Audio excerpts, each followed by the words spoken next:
I'm Alane Boyd with Cooking with My Friends, where I travel the world cooking healthy meals with chefs like Doug and home cooks, and we learn from each other a new healthy dish to try out. Did you hear growing up that you need to eat more vegetables? Well, I'm going to show you how to make delicious meat burgers that include vegetables that even your toddler will eat. Chef Doug is going to make a beautiful jeweled aromatic rice full of dried fruit, nuts, and vegetables? Correct. You have some farm fresh vegetables, perfect for a nice winter cold day. All local ingredients, and it's the perfect dish that will pair with your burger. I am so excited. I cannot wait to try this. Chef Doug is with Restaurant Lorene. He is in Young Harris, Georgia. We came all the way from Cookville to be able to cook with him and actually eat dinner at his restaurant last night. He's phenomenal. I absolutely love the food here, and I'm excited to cook with you. Thank you, and Emily. you want to tell us a little bit more just about your rice and we can get started cooking? Definitely. So the inspiration for this dish was to have a nice vegetarian, even vegan-friendly dish that's not too, there's always something that's bland or not really thought out. So we decided to have something that has a lot of flavor, explosive spices, really healthy. We have local farm ingredients. We have this pumpkin that we have that's from Big Branch Farms. Our friend Sarah grows them. It's a variety called a cheddar pumpkin. It's one of the Long Island cheddar pumpkin. It's phenomenal for cooking. Some roasted sweet potatoes, some more acorn squash, Brussels sprouts. We have a plethora of spices. We have dukkha from Ethiopia. It's a spice that's got pumpkin seed, sesame seeds, sumac, which is a nice sour. So where do you get a spice like that? I've never even heard of it. There's spice companies you can order from online, and then also we found these ones at Walmart. Having them. So they have in their spice aisle. It's becoming more accessible to spice up your food. I mean, there's so many ingredients out there. I love it. I like to have a lot of colors in the crayon packet, so to speak.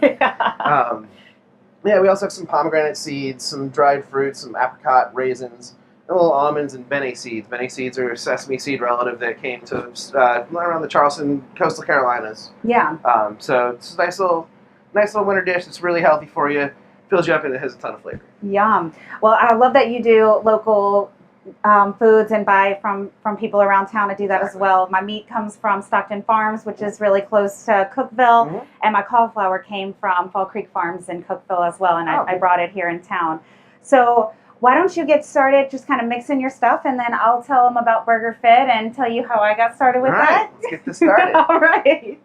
So I started BurgerFit a few years ago, actually. It's a cookbook that I started with over 20 recipes.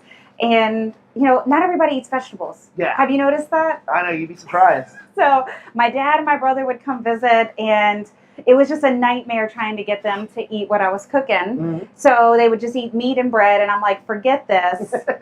I'm just going to put the meat or the vegetables in the meat. Exactly. Hide it for them. Yeah. They don't know any different, and nobody ever asks what's in a burger before they eat the burger. Right. They just eat it, and then they're like, wow, this is really good. It's not what's in it, it's what's on it. Don't worry about. So. Sometimes I would even completely make their burger and give it to them, like pretend like I was being really nice. Yep.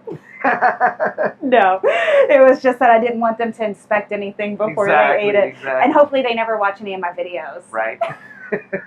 So what are you doing over there? I've just cut up a little green onions and to get everything ready to get started for this. I'm going to start getting a little, this is some radicchio. Okay. It's in the endive family. It's a very bitter lettuce. So we're going to sort of grill that and char it. So go for the garnish along with this pumpkin. Okay. Did you get that at the farmer's market or? Yes. Okay. Yeah. All right. Can you substitute something else if you can't find that? Yes, you can substitute. If you're at the store, you can find Belgian endives in the same family. Okay. You could also roast some cauliflower if you'd like. I mean, anything really goes on. I just like the bitterness and the color, the pop that it gives you. It's beautiful. Yeah. I love it. So I'm going to do the Indian burger, which will pair well with what you're doing. The Indian burger has green peas, and you can get frozen or even canned peas, or if you want to cook them yourselves, you can. I like to do whatever's easiest because I have a 3-year-old. Actually, the frozen peas are the best option because what they do is they'll pick them at the peak of the season and flash freeze them. Oh. So that was a little chef's secret trick that we would always, whenever we do pea soups or pea purees, you'd always buy the frozen ones because the fresh ones are nice, but they're really starchy. Yeah. So the freezing process lets the starches break down, and it's a little bit easier glycemic wise, and it's just a nicer, it's just perfectly fresh. They're always sweet that way. I love this. Well, I'm using the frozen ones today, so we're in for a treat, and that's why I love this show. We get to learn stuff. So that's the peas that I have, and then the cauliflower I've already cooked, and I just cook it really simply on the stove, and just make sure that it's nice and soft. So I do it with a little bit of salt. I did kind of char it a little bit. No big deal. Caramelization would be really good in that burger. Yeah. It's a no stress kind of meal. Exactly. BurgerFit Burgers. So, and actually, what I do is I take the cooked vegetables and I put it in the food processor. Oh, nice. Because if my family sees a vegetable, they will not eat it. Exactly. Same with my son. So I already have some out of sight, out of mind. Done. Yes. Exactly. So this is what it looks like once it's all pureed together. Oh, nice. And I actually have a story about the Indian burger. So my brother, who refuses to eat peas, he called them circle beans when he was a kid and would not eat them. I came up with the recipe and I was at his house and I'm like, and he's sitting there in the kitchen watching me cook and I'm like, how am I going to get the peas into the food processor without him seeing me? So I just brought the whole food processor to the freezer. I put it inside and I was just doing stuff in there and he's just talking away. And then I walked like casually with my, my back to him, put it all in there and told him it was cabbage and he ate it. That's a good one. All right, so what's next with your rice?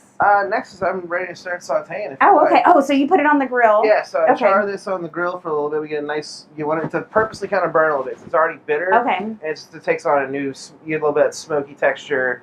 And it just adds, because the rice has all these different spices, so that bitter stuff cleans everything up. It smells amazing in here right now, even with just that going on there. All right, so I'm going to mix in some of the cauliflower and peas. And one thing I forgot to mention, too, that kind of makes it easy is if you go ahead and put the garlic, paprika, and curry and garlic in the food processor so everything just blends together. It makes it really easy. So I'll go ahead and tell y'all what was in there because I just went through that really fast. So we've got a pound of ground meat here. These are meat burgers. Then we've got about a 3/4 cup of peas and a cup of cooked cauliflower is what I had. So I like to say about because depending on the type of meat that you're getting, if you're getting fresh meat versus frozen meat, depending on the fat percentage, everything, it's all going to depend on how much vegetables you can actually put in there without them not being able to hold. And then the spices is one clove of garlic, or you can use dried garlic, 1 teaspoon of paprika, about a teaspoon of salt, and then about a teaspoon of curry. Nice. And you can, if you really are a curry lover, you can add a little bit more, but some people, it just needs to be more of a mild taste. So I've actually got all the spices already blended up in here. Nice. And I'm just going to add a few spoonfuls here first and mix it together before we get too crazy. Nice. And we can see how we're liking everything. That smells good. I know already, right? Do you have anything else going on over there? I'm getting my pan hot to start this rice. Okay. What I'm going to do right now is I'm going to take this squash and warm it in the oven. So I hear you're also from Louisiana, Doug. I am, born and raised in New Orleans. Really? when did you leave Louisiana? I left, the first time was in 1991. I was in 2nd grade, went up to Atlanta. Spent most of my formative years in there, went back my senior year of high school. Down in New Orleans, then just was a professional trumpet player for a little while down in New Orleans. Many talents. They're very similar too. There's with song structures and creating menus. So it's a creative outlet. So they're very similar. There's spices and acids you can put into dishes. They're little high notes and sauces that have like the low notes or something. So it's like composing a song and a dish that go hand in hand. It's very symbiotic. Same with the music selection we have at the restaurant. We like to have music that's fits the cuisine. Yeah. It doesn't be too stuffy. So the two is a very symbiotic relationship. Smells, taste, hearing, memories, all encompassed in one thing. But then I moved up to Washington, D.C. to start cooking. Took some time training under the best chefs that I could. Went back to Atlanta for a little while. Went back home to New Orleans for a little bit to just help out a family friend. Yeah. And then Corey and I got together. We used to work together in Atlanta. And we had always joked about we'd open a restaurant together. If he would open a place, I'd be a chef. And so we had this whole conversation about that. And then, lo and behold, Corey calls me up one day.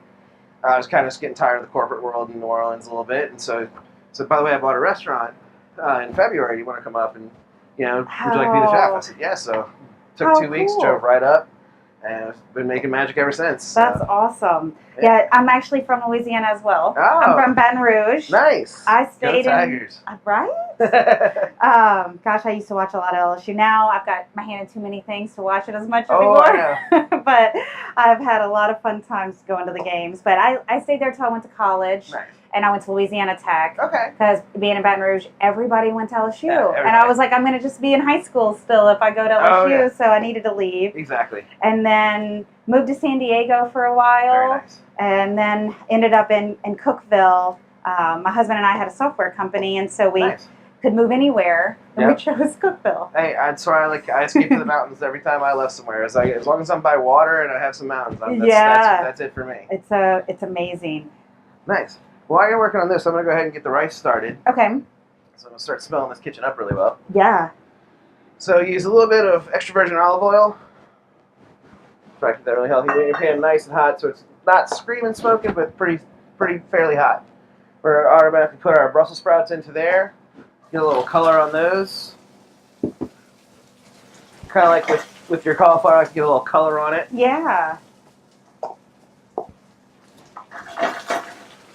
If you wanted to do this as a vegan option, you could omit butter and anything like that, and you have it. I like to put a little bit of butter in it. It just helps kind of give it a little bit more nuttiness to the thing. Yeah. So, since you're doing a meat burger, I'll put a little cow in this as well. Okay. And you can also make these burgers vegetarian too. I was a vegetarian and vegan for a long time, and you could do beans and lentils instead of the meat, and then just bake them in the oven because it's a little bit harder to hold. Yeah, I like hold using them a little together. Quinoa too works really well. Quinoa would be delicious. With your protein. Yeah, in the cookbook, I talk a little bit just about making it a vegetarian friendly because what I found is. And throughout my life is I get kind of hooked cooking the same things, over and over again. So even if you're a vegetarian that already likes vegetables, this can be a new take for you to exactly. That's why I became a chef. I got tired of cooking the same thing all the time. So I get to dictate what I cook now. So I'm gonna get my burgers on the grill over here now. Hopefully it's not too hot, but that should be all right. Be good. And you can cook the burgers on the grill. One of my favorite pictures that we've got of me cooking is the burger on the grill and the flames coming up. Yep. So cool. The action shots. So I've got a little garlic and fresh ginger I'm going to throw in here. Oh, man. And give us a little bit, some more flavors right here. So do you actually measure anything when you're cooking, or are you just kind of... If I'm baking, I do, but a lot of it, like I said, I'm a trumpet player, so it's kind of a little free jazz and a little bit by the soul. Yeah. And also by the aromas. And I also believe in cooking with your five senses. So you can always hear if the pan's too hot, if it's kind of hissing at you, it's angry. You want something to have a nice little low sizzle, like it's that whole hot tub. Yeah. Nice relaxing thing. I like that. So I heard my pan was a little dry, so I had a little bit more fat to it. And we want a little bit of nice color on this. This whole dish is about developing flavors, having different textures of things too. So we've got the acorn squash, some little roasted pumpkin, and the sweet potato. Now we're going to add our spices. We're going to start smelling really good. That is so amazing. So we've got zucca from North Africa, a little Madras curry powder from India, and garam masala. This is another little Indian spice. There's tons of different spices about to go down and they'll hit. So what's your favorite kind of food to cook? Right now it's a lot of Korean food. It's just very bold flavors, really interesting things, combining sweet with heat. Yeah. It's really nice. I'm going to use some more of these a little bit. Basically, it's a lot of global stuff. It's taking a lot of the French techniques that I was taught and learned and kind of, using those extra crayons. I like to use that analogy a lot. Yeah, I like that. I'm going to use that. Yeah. But I'll give you credit for it. Oh, no, you're fine. that was my whole inspiration for taking 10 years. It took a lot of my cohorts kind of try to rise through the ranks as fast as they could. Yeah. And I like to learn different cuisines. I didn't want to be just a French chef or just a modern American, which is what I do. But it's when you're in school, you remember like everybody who had like the 64 count crayon with the sharpener on it. Like that's the crayons I learned to cook with. So learning a lot of different spices and flavors and techniques too. Learning Mexican was really fun for me. Man, trying to answer the question of what your favorite thing to cook is also as hard as what's your favorite thing to eat. Right. Because I love Indian, I love Mexican, I love Louisiana. Yeah. I gain 10 pounds every time I go home. It's Oh, impossible to like even control yourself there. Exactly, and it's the same thing. It's like asking, everybody asks, "What's your favorite dish on the menu?" It's like picking your favorite kid. You really can't. You don't want to say it, but my answer for when people say, "What's your favorite thing to cook?" I said, "Whatever speaks to me that day." Whenever I go to the market. So you can already smell all those aromatics and all that stuff going. Oh my God! You've got the color on the rice. It smells amazing. It looks amazing. I am so excited about this. I'm going to go ahead and start adding our dried fruits and nuts. We just want them to kind of pick up the flavor. We don't want them to cook so much. Okay. Their sugars will burn. So we've got a little raisins, some dried apricots. Get that back on the heat for just a little bit. All right. And one of the things I like to tell people about burgers is you don't touch them. Once you put them on the pan, let it do its thing. People love to squash them, and I don't understand that. But you're pushing out all the flavor whenever you do that. So you just want to, the only time you touch it is when you flip it. You want all those juices to stay in there. That's where that yumminess is. Yeah, it's like I always thought. It's like you're with your lover. Just a nice caress. You don't have to force things too much. It's a little tender love and care. Yeah, you've got some good analogies. I try. It's our humor for all the hot hours spent. So I'm gonna finish this dish with a little bit of some of the rakia we just charred. Okay.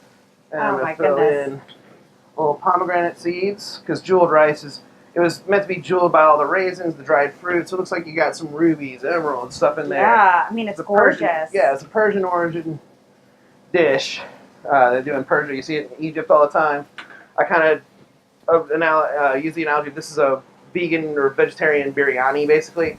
So it's a lot of those, just rice, all these ingredients cooked in rice. We have jambalaya, growing up, same sort of thing. Just with those different crayon colors, Yes. Let's hit a little bit more of the garam masala and a little of our bene seeds from these burgers are looking beautiful right now. Nice. So do you want to hear how we ended up finding Hiawassee and young Harris? I would love to. How you found us way up here in the boonies. Well, because I'm crazy. Right. And as am I. It's a Louisiana thing. People are, right? It is. It was my husband's birthday earlier this year, and I was like, he likes going hiking and doing outdoor things, so I wanted us to go on a bit of an adventure. Yeah. And I found the Appalachian Trail, like a one-day hike we could do. Nice. And so there was one like 20 minutes from here, so I'm like, great, we're going to go do that. We have he was 2 at the time, almost 3, now he's 3. So we'll go do that hike, and then I'm going to find us a place to stay. Nice. And I found Brasstown Valley Resort. Mm-hmm. It's a beautiful place. And then we found this restaurant, and now we're obsessed with both. Well, we sure appreciate it. We came here just so we could, we took our company here to eat, like our end of year it was really fun bash. Yeah, we came here to eat and stay at Brasstown Valley Resort.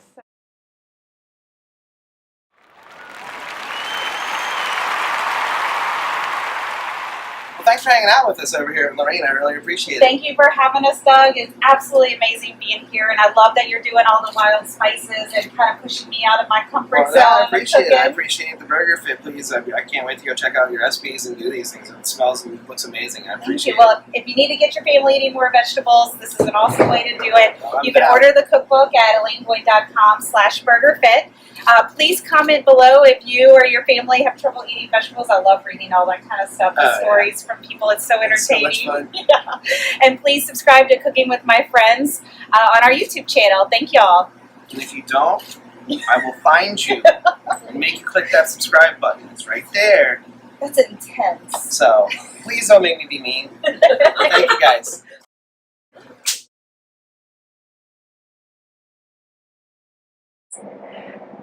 Okay, I gotta do it again. Did you? Alright. Yeah. This is a casual show. We can have little mess ups. Yeah. Alright, so we'll try it one more time. Okay.